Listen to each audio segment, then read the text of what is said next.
Calling on Prime Minister Trudeau and the Canadian government to take action to solve the housing and homelessness crisis by funding social housing.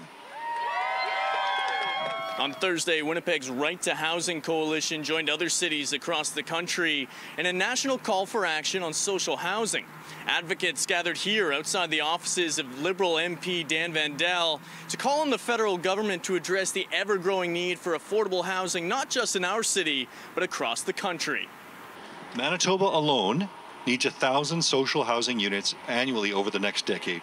Advocates like Lindsay McBain with the Right to Housing Coalition are calling on the feds to protect and expand the country's supply of housing where rent costs no more than 30% of the household's income by adding 30,000 new social housing units annually over the next decade starting next year.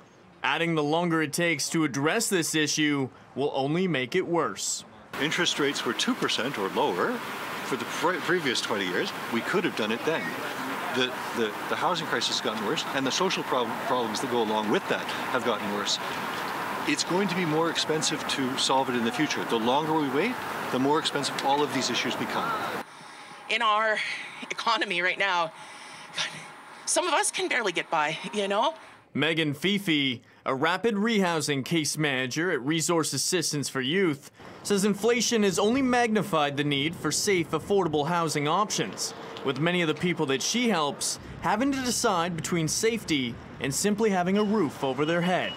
These units, oftentimes they're not in safe neighborhoods, and oftentimes they're in a state of disrepair that, you know, people shouldn't have to live that way without those things being addressed. And it really just puts people in having to make a decision based on survival, you know. I don't want to be on the streets, so I guess this is better than nothing.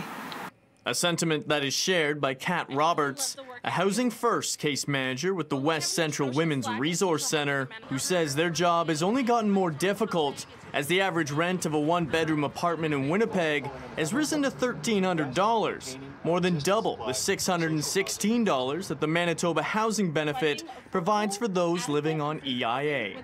I feel like it's almost impossible sometimes to find safe, adequate, affordable housing.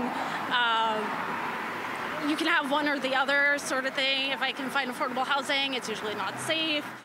From Winnipeg, Kurt Black, City News.